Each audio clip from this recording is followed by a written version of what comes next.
Welcome to the live stream on emotional intelligence and well-being.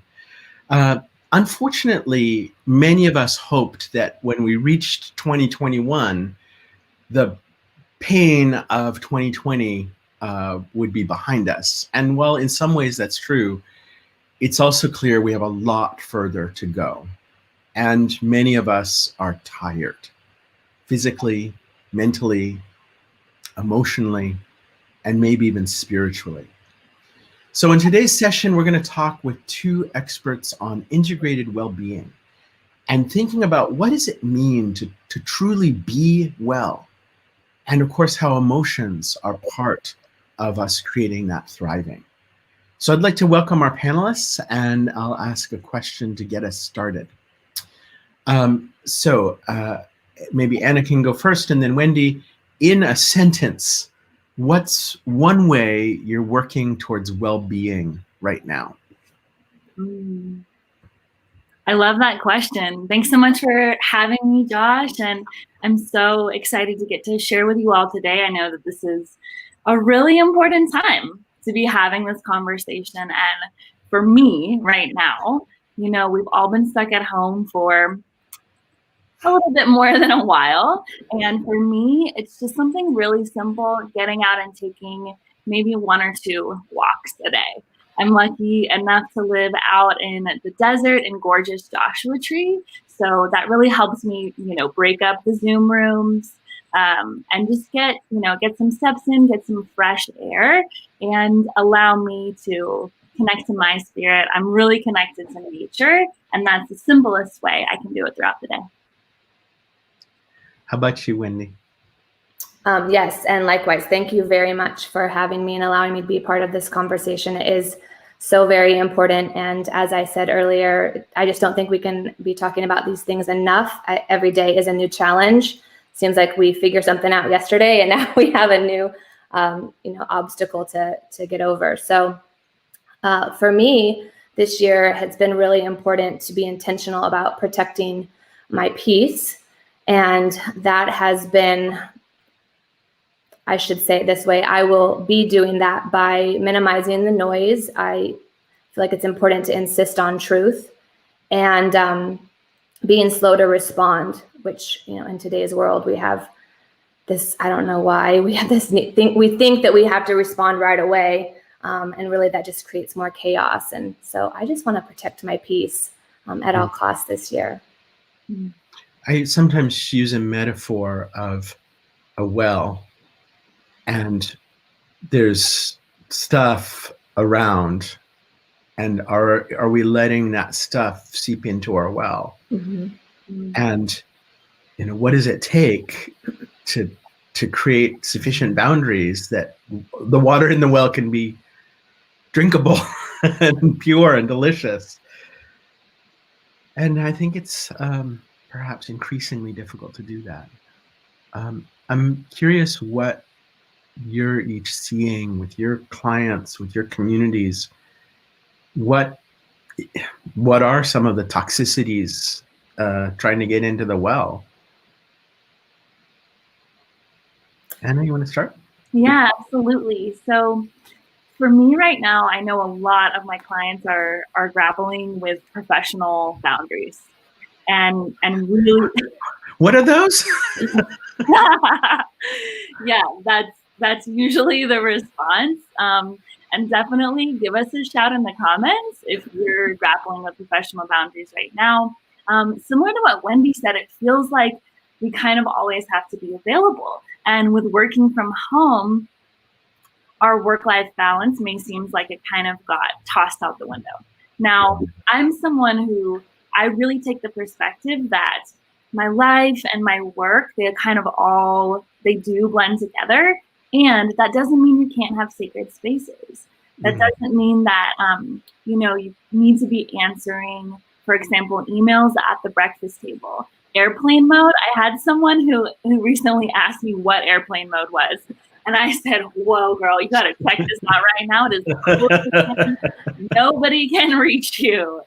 It's awesome. So, I actually have never really liked the term work-life balance. Yeah, it's a weird one, you know? It's not, I don't think it's very accurate, and it also kind of can leave you striving towards something that's not necessarily possible. So I like to encourage my clients to just make sacred spaces, give yourself always time to be completely unplugged, not available to anyone. And if that's not possible in your current job, it might be time to have a moving conversation with your employer or with your team. I had a conversation recently with a client who works, at a big tech company. She's very at a senior level, and she manages a team. And that a huge part of this for her is about trusting her team when she tells them, this is what we got to get done. That if they really, really need her, only in that instance, they will reach out. And the rest of the time, they get autonomy. And that's empowering for them and freeing for her. Wendi, we have this comment from Sue. What is that? What's the difference for you, Wendi, between balance and integration? And I actually would add on to that, at least the way that I understand it is more about life-work harmony. It's about creating harmony and how we can help things to actually flow together and be part of each other more in sync than trying to compete for, okay, this I'm gonna, it's almost like these fragments of life where as if who we are at work is different than who we are at home.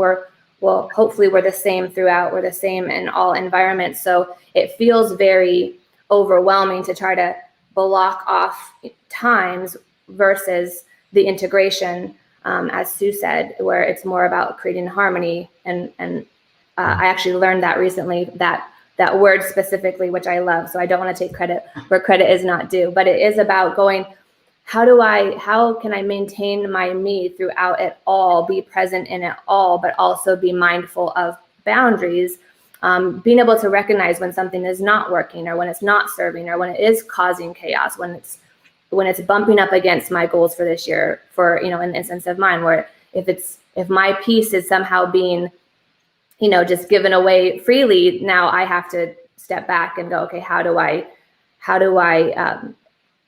create more harmony here, and that I'm still I'm still honoring myself, but I'm able to do all things well. So I think it is about integration. It is about creating more harmony in who we are in all cases. So I appreciate that idea of being who I am more fully in all aspects. And yet my son was just here for a few days and noticing and commenting on how many hours I was working. And I think it's a very interesting puzzle. There's a comment here from Matt, and all three of us are entrepreneurs taking responsibility for growing our businesses, as is Matt. And when you do that, you feel a tremendous responsibility to your mission, to your colleagues, to your clients. So what's your advice for Matt?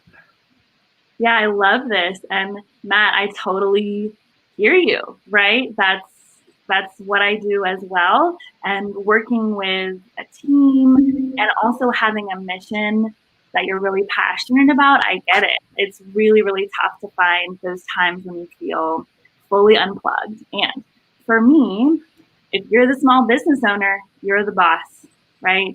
And yes, that comes with a lot of responsibility. And that means that you get to create how this works for you. So if you were my client right now, I would say, let's focus on, even if it's an hour every couple of days, that you get that sacred time with your family, with your partner, with your pet, with your best friend, whatever it is, and start to build that into the structure of your business. For me, I became what I am today because the true desire of my soul is freedom, right? I don't desire to be tied to my phone all the time, right? I did this to serve well when I'm serving, And when I'm not serving, I'm pouring back into my well, right? So that I can better show up for people. And even if you're not a service-based business, you've got to have that time. So start small. It doesn't mean that, you need to take a whole day completely offline, even though that's what I try to do. And yeah, sometimes it feels hard. So if you feel like in those times, maybe the guilt starts to creep in, right? That if you feeling like I shouldn't be doing this, trust that this is ultimately best for yourself, for the people that you love, and for the people that you're serving. If what you're creating, if what you're building is not sustainable, you will burn out.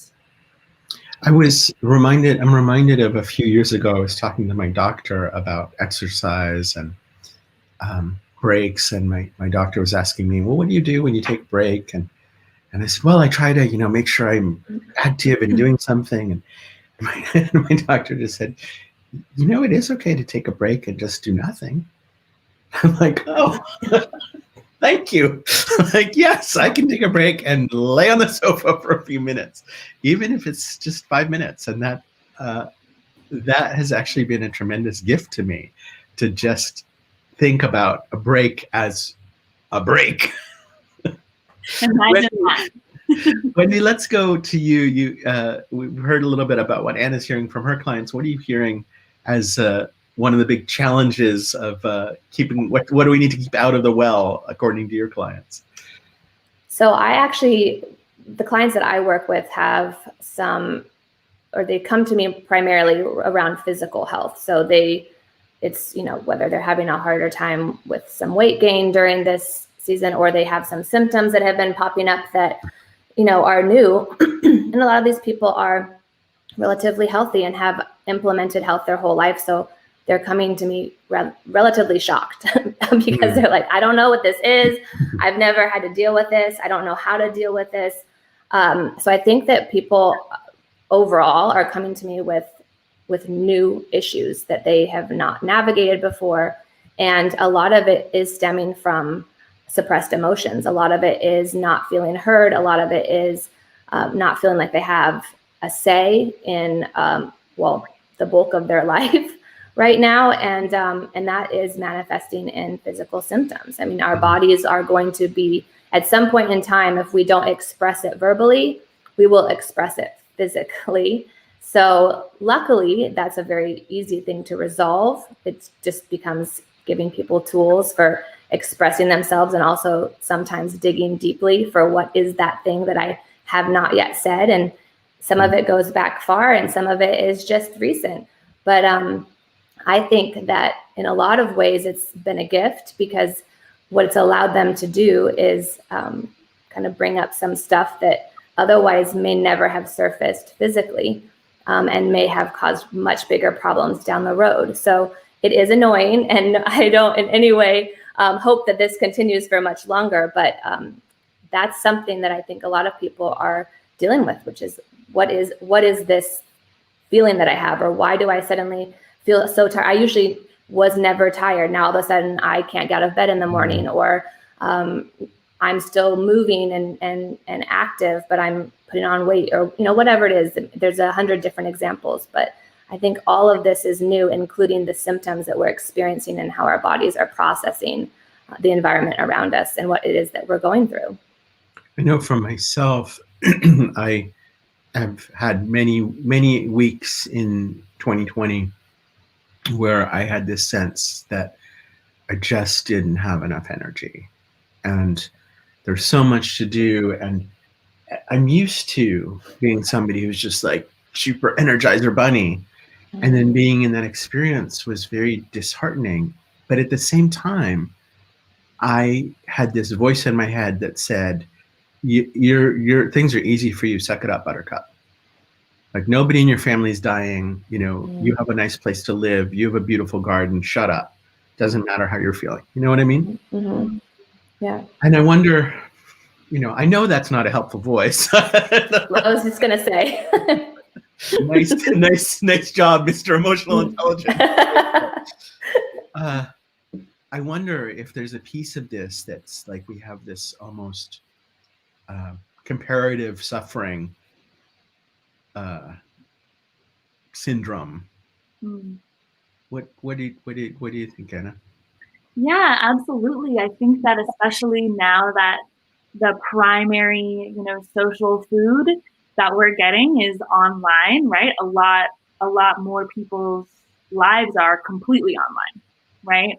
So things that we wouldn't have been privy to see prior, we're getting to see a little bit more. And in some cases, that's helpful, like your share right now, Josh. I can imagine there's a lot of people right now thinking, whoa, if this guy, he's, the head of this beautiful company that does this deep work and he's feeling this way, okay, it makes a little bit more sense maybe why I am feeling this way as well. So I think that when we get into that space, and I have definitely been there, right? I'm same way. Energizer Bunny. If anyone's familiar with the Enneagram, I'm Enneagram 3, like goal getter, let's get it done and do this thing. That it's surprising, right? When you don't just have this endless energy, but we don't have all of the sources of our energy. We're missing out on a lot of nourishing connection, especially for people who are a little bit more extroverted. So it's really unfair to ourselves to have this high bar. I always, compare this to like the high jumper. We're expecting ourselves like we just got off an injury to go back and jump the 15 feet, right? And we haven't even really jumped the 6 feet yet. So instead of focusing on, what we feel like we can't do, really celebrating ourselves for what is happening for us, what is working. And even if what's working is not work, but maybe what's working for us really well in this time is our relationship. I know this, this time has put a lot of strain on people's relationships as we're just in closer proximity. So maybe that's a huge celebration. Maybe you really focused on building up your health. Obviously, that's a huge deal right now to have, a strong immune system and to be healthy. So that's... Well, let's just actually double click on that for a second. Yeah. When you say healthy, I think a lot of people, when they hear the word healthy, it might mean something a little different than what it means to both of you. So speed round, each of you give us a word for when you hear healthy, what does it mean? And we'll just go back and forth. All right, you ready? Yeah. Speed round, go. Ooh, thriving. Whole. Yeah, healing. Energized. Trusting. Loved. Connected. An audience, you can play along. What does healthy mean to you? What's the word for you when you hear healthy that brings up for you? Did we say energy? Yeah, creative, definitely for me. Fulfilled. Expressed. Nourished. Present. Alive. I joined the speed round. Yeah, I like it. I love it. Enjoy. And John adds positive. Yeah. Aware. So you said connected before, and I think of the word connected, and there's connected with myself, there's connected in relationship, there's connected with the earth and the world around me. That's more than one word. Awake. Oh, and we have motivated. We have another one here, which is breathing. Ooh. Really breathing is underrated, right? Let's actually breathe. Yeah. Fulfill the alignment. All right, beautiful. So to what about the stories that we tell ourselves and the stories we tell ourselves about all of those words, Wendi, what is the story? How is our thinking and that talking to ourselves, how is that changing our understanding of our own wellness? In the sense of that we believe those things to Or be we true think for them? ourselves. Yeah. I think that maybe drilling it down a little bit, I think that the important thing to, once you've defined what healthy is maybe define or at least come to terms with whether or not you truly believe you're worthy of those things. It's one thing to be able to define it. It's another thing to be able to apply it. And there's a lot of like old stories or experiences that we've had, or trauma, which I just want to add that trauma, by the way, is all relative. It should never be compared to anybody else. So whatever it is that somebody's going through or has been through, it's not a competition. Each person is able to express them and work through them differently. But I think that the stories that we've told ourselves or that we have within us are really the main obstacles for achieving that health. It's almost like this, well, that would be nice if one day I could be whole, or, oh, look at that person over there, so energized. And it's almost like we project out what it is that we desire because there's something within us that tells us it's not possible. And sometimes it's things that we learned growing up. Sometimes, I mean, it only takes one person to say one thing over you at a very specific time for it to get woven into who you are and who you grow into be. So there may have been, I don't know, just people walking by when you're little saying, that, it's impossible to ever feel, being tired is just part of life. Or as you get older, this is what happens.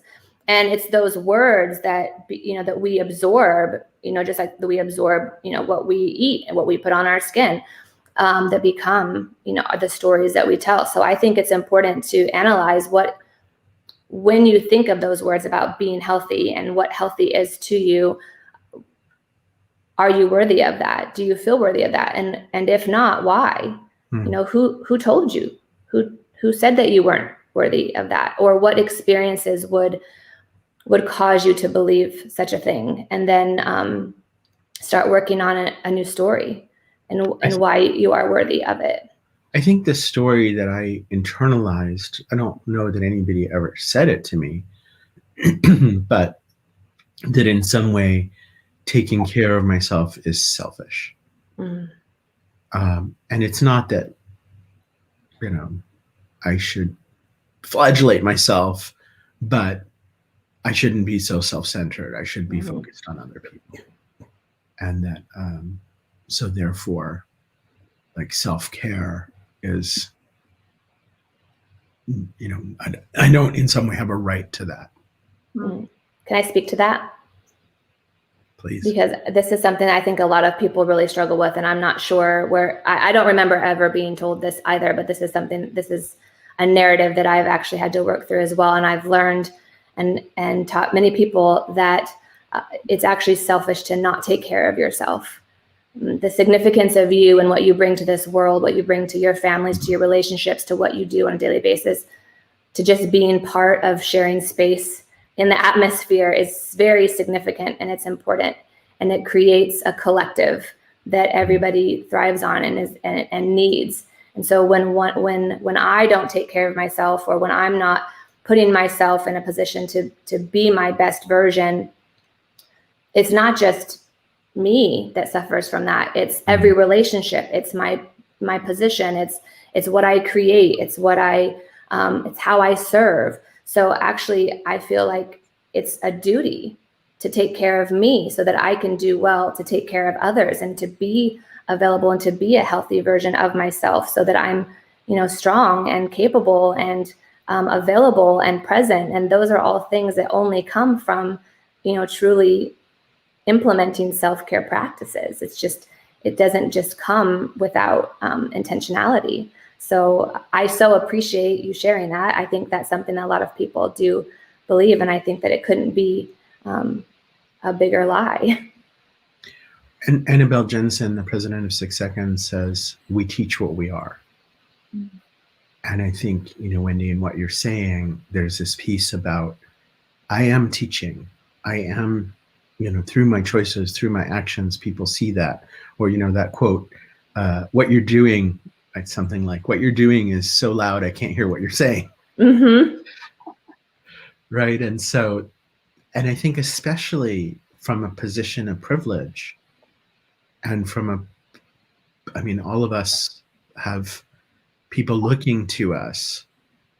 And so I think in some way, seeing yourself that, like the idea of saying the words, well, I'm a role model, that like is really cringy for me, but that people are looking at us, all of us, every single one of us, people are looking at us. The person walking down the street, our child, our friend, our neighbor, our Aunt Edith, every one of us has people who are looking at us. And in some way, we're teaching them through our choices. Anna, you want to add something to this? Yeah, I think that, for me, the way that I grew up, this kind of almost martyrdom level of service was the norm, right? Mm-hmm. It was, you must pour until your cup is so empty you didn't even know there was a cup anymore. and I did that. I followed that, right? So, and then I became very sick. So it's one of those things that you have to recognize in the moment. And just from a logical standpoint, if there's nothing in my cup, I have nothing to give. I cannot give. And I tell this to my clients all the time, that my number one duty, and I love that you use this word, Wendi, because I feel this is my divine responsibility, is to show up clear. And a lot of times that means doing things that I don't ask of my clients because they're not in this position. But, for example, meditating for an hour a day. I totally understand that for some people, that's not realistic in the slightest. But not everyone is in my position, right? Where they're doing a lot of one-to-one deep work, especially in the mind and in the soul. So that time becomes very sacred to me. And it's not always all at once. And learning this journey of really filling up myself first has allowed me to serve in a way that feels in integrity with who I am, that I still have time for creative expression, that I feel that in all realms, I get to be my authentic self, and that, authentic Anna just happens to be pretty bright and pretty bubbly. And that's just who I am. And I know the second that I'm not, kind of walking around dancing or humming a little something in my ear, that I think that something's off. I think we need to come back to center before we can go out again. Well, in the 6 seconds model of emotional intelligence, we have 8 competencies. And the 8th competency we call pursue noble goals. And one of the things that I have learned, maybe a little bit the hard way, is we have to include ourselves in our noble goals. So when we define a noble goal, one of the things we say is the arrow points outward. The focus is on your connectedness with a larger something beyond yourself. But if you exclude yourself from it, then you very easily move into burnout. So for example, sometimes people will say, well, my noble goal is to lift others up. And I'll suggest, well, what would it be like if you change that from others to people or us? Lift us up, lift all of us up. And so you remember, I'm in that story too. And for me, my noble goal is to inspire compassionate wisdom. And for me, it's very much about starting with myself and finding that inspiration. I chose the word inspire because I want that energy of like seeing and sparkles in my vision. So I love that. Wendi, your turn. What's on your mind now? What's in your heart now in this conversation? Gosh, so many things. I'm thankful just for the people who are watching. I'm thankful that they had the opportunity to engage and to connect today for this conversation. I'm just such a true believer that that things happen divinely, and so I just think about how this is going to hopefully shift, a day or even this month or even this year for a lot of people. And it's always such an honor. I'm just so very aware of, I guess, the depth of what it is that we do for each other. And I really feel it from my clients and the people that I've talked to, really feeling like they're missing that component in their life. They don't feel like they're connecting, or there isn't that depth. And so really what's on my heart is I'm just grateful. I'm thankful for a space where people are free to be authentic and vulnerable, and to just log into an emotional intelligence or an emotional wellness conversation is vulnerable, and it's very brave. And I always feel like I get to be front row to some of the most beautiful experiences of humanity, which is healing and getting free and knowing what it feels like to be seen and heard. Like, that stuff, you just can't put a price on it. So I'm thankful for the platform for that, for people, and extra thankful to be part of it. So, a little surprising, not surprising to me, just hearing you say that, how moved I feel, and joining you in that gratitude, but that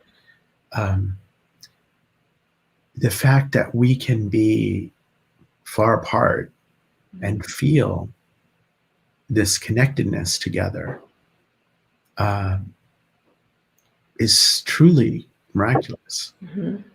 Like this, spanning time and space, that our emotions can connect us in this way. And I think so much of the diet that we're consuming in our days, not the food diet, I mean the diet of what we're seeing on our computers mostly, and our phones, that digital diet is so much empty calories. Absolutely. And I think that feeling of connectedness, what's amazing is we can do that too here digitally. We can feel this sync with each other, and it's astounding to me. And it's an invitation.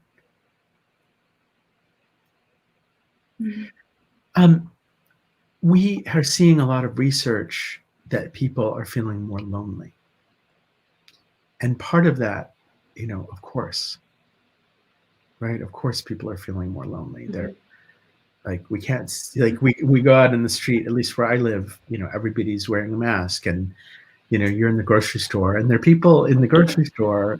I live in a small town, and there are people in the grocery store who I've known for years, but it's like I haven't seen their faces for a year. So of course we're lonely, but I wonder if it's deeper than that. I wonder if the sense of disconnection that people are feeling, and Anna, what is disconnecting us? I'm so glad you asked this question, because, and I'll sort of model what I'm seeing or what I'm feeling might be one of the remedies to this. Yesterday, I just wept for loneliness, for worldwide loneliness. It hit me like a ton of bricks. I spent a lot of yesterday crying. And sometimes we have days like that. Sometimes we have many days like that. And I felt that the loneliness that's coming to light right now, it's been there. And what's going on right now is shining a light on it. And although that's painful, and yes, I understand it's deeply painful, trust me, I felt like I was in the hearts of the world yesterday, and many days, that ultimately what we have to do to to be able to get back to connection is to be vulnerable. And that's scary. It takes a lot. I think all of us know how much it takes to be able to ask for support. But what is disconnecting us? I think it's a lack of true vulnerability and of this fear to be that if we just show who we really are, we won't be loved. I think that's that really, really deep-seated fear that we have. And, I want to, in one way, validate it. Perhaps at one point we did show, a caretaker, a guardian, a teacher, a mentor, whomever, we did show them our authentic selves. We were vulnerable. We had a moment of deep, intense feeling, and perhaps we were judged for that. So, I always think of the little, like a little squid, we just kind of like squish it, right? and kind of left in our little inky cloud of shame. And what it takes to get back to that, goodness.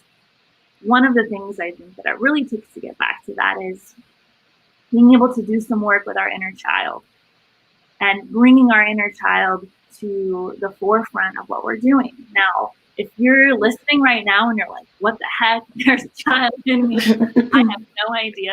That's okay. It just means the part of you that perhaps when some of these big T, little t traumas, like Wendi said, it's not to be compared. When you experience these painful experiences as a child, they stuck with you and they froze you in that moment. And that being is living within your adult self today. So really working on that self-compassion and connecting to the inner child to bring your vulnerable self forward to experience that rich connection. Because we don't get that rich connection without that little bit of courage, without that little bit of bravery, without the authenticity or the silliness. And if you're struggling to connect with that part of you, really looking at what were the things that when I was a little kid lit me up? What could I have spent the whole day doing and never even realized that I didn't have snack or nap time or anything? What was it?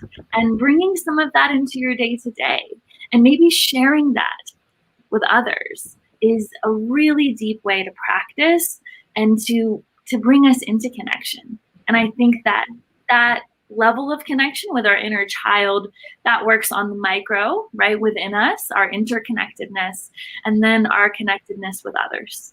And recognizing that they too have, a little kid in them that's maybe shouting out for some love, but they're doing it in maybe kind of a painful way.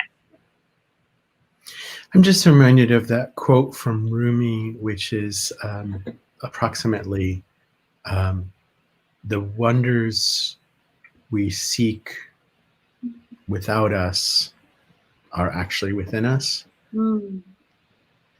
And how much we've outsourced, that sense of validation, that sense of wonder, that, and I think, social media is a contributing factor. I don't think it's the whole story, but like, is our sense of okayness, is our sense of that acceptance that you're talking about, Anna, is that something that's like, there's a piece of it that has to come from inside? Oh, it's homegrown, for sure. It is totally homegrown. And, one of the things that I see as the biggest obstacles for a lot of the people that I work with is just taking the time, even if it's a little bit, it doesn't have to be a ton of time, to sit with oneself totally alone and go in, really, really go in. And I think that's been one of the byproducts of all that's been going on that I'm grateful for, that we were met with a challenge that left us not as able to go to our typical external, some of them distractions, right? Some of them connections. And it forced us a little bit inwards. Not the most comfortable, I'll admit. Definitely a painful way. And sometimes that is, I like to say the universe kind of whispers to us, and then it gets a little louder, and then finally it shouts if we're not listening. So Wendi, we're living in this context, and we're learning these stories, and they're being reinforced by social media, and like, you have to look this way, and you get approval from this, and like, how do we shift? How do we, like Anna said, it's homegrown. How do we shift from that, like, we're going to pay attention to the voice outside us, to pay attention to the voice inside? Well, first it has to be something that the person really wants. And I think that that's key. A lot of times people will come to me, or I'll have clients that will have this list of goals, but they really don't want them because it requires the truth. Mm-hmm. And the truth is really lovely, but it's also sometimes really painful. And it's also very freeing, but it also requires detaching from things that are not true, or removing things that have been in place of them. And in all honesty, I think a lot of people find comfort in facade. I think that that's why social media is as easy to go to in the first place, is that I think at a subconscious level, at a soul level, for sure, we know it's not real, but it's comforting because it's like, well, they're hiding, I'm hiding, we're all hiding. So it's almost like an acceptable club to maintain a level of, I guess, being inconspicuous, because we fear very much people seeing us fully. Even the word intimacy, if you break that down, it's in, to me, you see, and that's frightening. It's frightening for people because of what they've experienced throughout their life. I think just living in the world, right? Like feeling we're designed, we're created to belong. We're created to be known, but known authentically, known for exactly who we are, not for what it is that we present. So I think that the shift is going to really come from a true and honest desire to shift. And while that seems oversimplified, it's actually the toughest hurdle to get over, is to really want it. Once you really want it, really want anything for that matter, name me an obstacle, it won't be in the way. You'll be able to move mountains because you will want it. So I think the shift needs to come from just the desire of being fully known and being provided the truth and living out what your personal truth is, without apologizing. I hear so many people apologize for, I'm sorry I feel this way, or there's no need to apologize for how you feel about something. Thank you actually for feeling something, and thank you for bringing it to the table so that we all can experience your unique and important feelings about a situation, so that we can decide how we get to process that. I think it's really important that truth of the individual be the priority, but it is the hard thing to do. So I think the shift really comes from that space where you just get to the end of pretending and decide it's, here I am, take it or leave it. and lead out with that, lead out with peace, and also in boldness to say, but also boldness to listen. A lot of people kind of forget the listen part. They get very bold with like, this is who I am, and I don't care what you, but no, we have to be bold in both. We have to be bold listeners. We have to boldly hear and not be offended. Offense is an ugly thing. It also is a great blocker of growth, being offended. So that would be my advice for shifting, is find that deep desire to live in, a truth that will set you free from, having to pretend or to hide, because I want to see you, I want to know you. And I know that there's a lot of people that I interact with that feel the exact same way. It's almost like they all everybody lives in their own little world, and they know they really long to like know the truth of other people, but they don't like say it. Well, I'm telling everybody that I've worked with in 20 years tells me they want to know the authentic, truthful fullness of every individual at their individual level as they are. They've all told me this. This is 10 out of 10. So I think that's the shift. Just, decide you want it. Cultivate the desire. I've never met anyone who said like, yeah, I really want to live in a superficial fake relationship with myself and others. No. But that is the choice that I think we all sometimes make, and maybe that's the normal choice. Well, I want to shift to our last topic here. Unbelievably, we're running towards the end here. I want to talk about purpose, because every quarter at 6 Seconds, we choose a theme, and our theme this quarter is purpose. And so, Anna, what is your purpose? And is that something you found, or is that something you grew, or is it something where'd it come from? Yeah, I love this question. And I think that this is also another key to what it is that we might be missing right now or missing out on. My purpose is to raise the consciousness of the planet and to spread peace. That's my purpose. I am grateful enough that I get to live that every day, and blessed enough that I get to act on that every single day. And let me tell you, it feels pretty awesome. If you're someone who out there right now is thinking like, where is my purpose? Like it's hiding under a rock somewhere. I'm going to tell you, it's not. It is a part of you, within you, that has something to contribute to the world. And it's likely the thing that you feel a little bit scared of really doing, of actually offering to the world. For me, this purpose of connecting to others, of going in deep inquiry with others, has shown up since I was a child. I can truly say that when I was little, I was leading little groups of people studying books and reading and thinking, how does this relate to me? How does this relate to my life? How can I live better? How can I love better? And it took me a long and winding road, if you will, to discover how that was going to come to fruition. And I have no doubt that its manifestation will change again and again. And the purpose for me stays the same. I think it's the thread that runs through. So it's definitely something grown over time.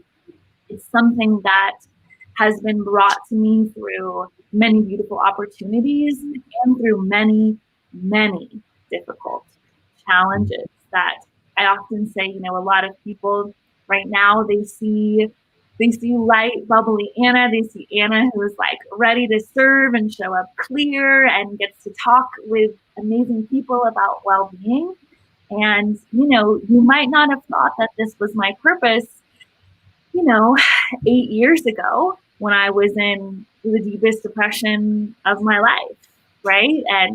And definitely not feeling this way, and definitely not able to serve, even though I was trying to, even in my darkest place. So a lot of those experiences, I believe, were brought to me so that I could understand where even more people are coming from, because we've all got stuff.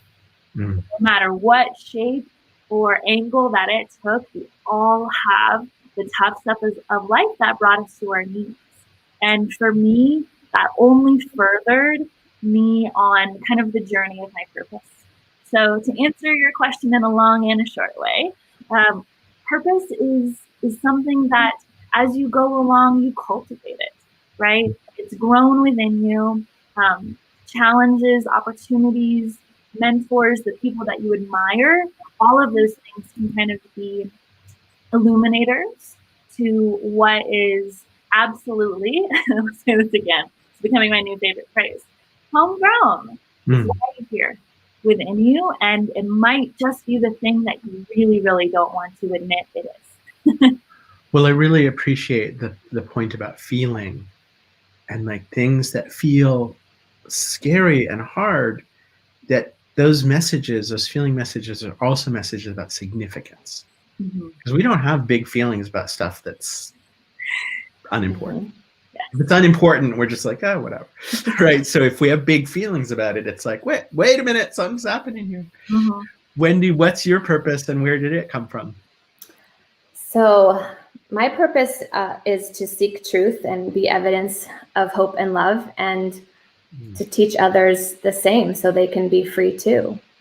And I think that purpose started very young. I feel like I've always side-eyed a lot of things in this world, like, I'm not sure about that. I don't really know if that makes sense. And it has really gotten me in a lot of trouble, for sure.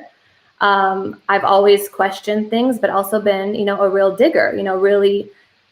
I like to search things out, all the way to the end. I like to see things from every angle and to understand them from every perspective, so that I can draw a conclusion that I feel like is fair, not dramatic, but logical and rational. That's just how I've seen the world since I was really small. And it still gets me in trouble sometimes. But, it's a wonderful thing it doesn't feel overwhelming to me. And I realize that seeking, that searching, that digging for is this really true? Are you sure?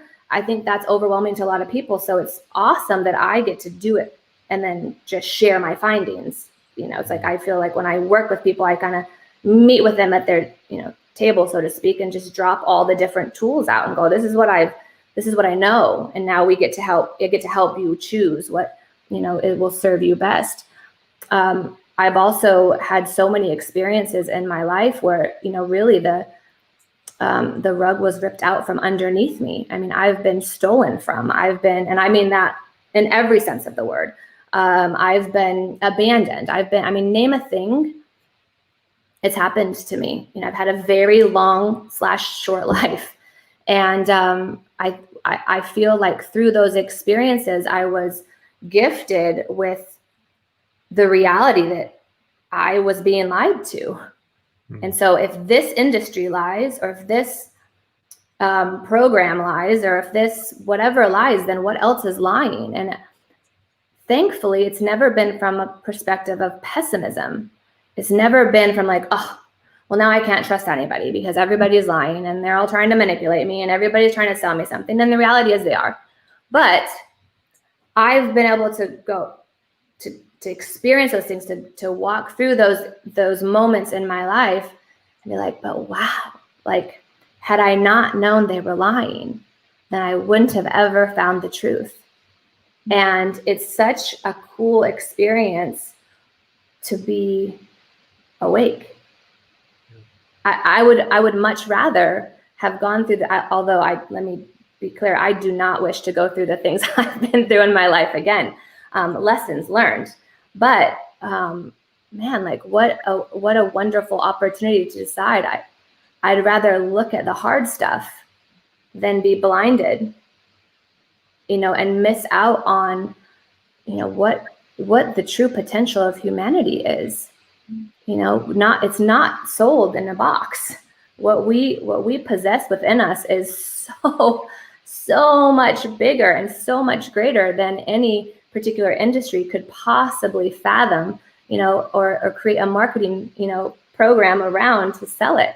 And I wouldn't know those things if I hadn't been lied to. I was very young and I was told I was going to die. You don't plan to be 26 and start figuring out how to be sick and how to deal with whether or not you've got 6 months to live or not. Those are things that were all gifted to me. And I'm very intentional to steward them well, because I know that it's almost like as things have come through my life, I realized, or at some point in time, I realized this stuff isn't really just for me. Some things I'll be like, gosh, why am I having this weird symptom? Like, I should be past this. Like, I've already learned all these things. And I'm like, oh, because this probably isn't even for me. This is something that I get to dig into and seek and search, find the truth to it, and set it on my shelf of things that I know, so that one day somebody comes across my path, I'll be like, I know all about that. And that has happened time and time again. So, and I think that purpose is something that, something that is just in you. Just the significance of it's just who you are. I think we are created with purpose. It's within us, and it's something that I think that we have almost commercialized, as if it's this thing that, well, it's like either a talent or a gift or something. It's not those things. It's every conversation that you have. It's every relationship that you enter in. It's every moment that you offer up hope or love, or I don't know, like an opportunity to laugh. Like, it's all those things collectively from beginning to end. At the end of your day, at the end of your life, you're like, there it was. That was my purpose. And we don't have to strive for it. We just have to be aware of it and willing to embrace it. So we are creating it every day, in every moment. Mm-hmm.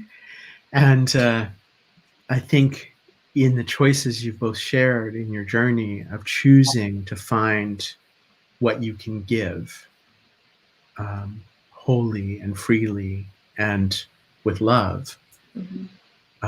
Having those challenges in your lives, open your hearts instead of close them.